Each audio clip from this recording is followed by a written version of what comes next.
आज से लगभग 2000 साल पहले मुझे देवताओं से अमर होने का आशीर्वाद मिला था। आज की इस आधुनिक दुनिया में हर इंसान की कलाई पर उसकी बची हुई उम्र का टाइम दिखता था। मेरी गर्लफ्रेंड जियांग शिउ की उम्र का 1 साल बचा था, लेकिन उसके भाई गु चेन के पास सिर्फ 1 दिन। मेरी गर्लफ्रेंड मेरे सामने रोते हुए गिड़गिड़ाने लगी कि मैं अपनी 60 साल की उम्र में से कुछ साल उसके भाई को दे दूं। मैंने मना किया तो उन दोनों ने मिलकर मुझे जबरदस्ती बांध दिया और मशीनों के जरिए मेरी उम्र खींच ली। मेरी उम्र गिरते गिरते सिर्फ 1 दिन पर आ गया। वे दोनों बहुत खुश थे कि उनका प्लान कामयाब हो गया, पर उन्हें नहीं पता था कि मैं 2000 सालों से देवताओं के आशीर्वाद से जिंदा हूँ।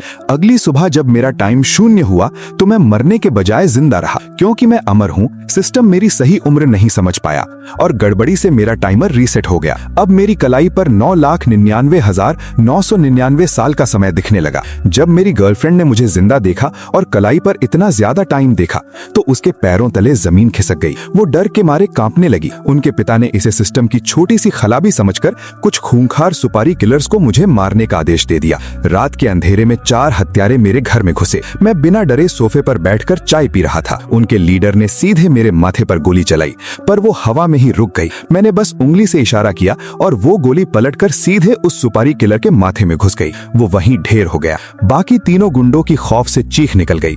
उन्होंने मुझ पर अंधाधुंध गोलियां बरसाई। गोलियां मेरे शरीर से टकराकर लोहे की तरह नीचे गिरने लगी। मेरे कपड़ों पर एक खरोंच तक नहीं आई। तीनों समझ गए कि वे किसी इंसान से नहीं, साक्षात यमराज से टकरा गए हैं। वे बंदूकें फेंक कर भागने लगे, लेकिन मैंने मुस्कुराते हुए कहा, मैंने तुम्हें जाने की इजाजत नहीं दी है। अब असली न्याय शुरू होने वाला था।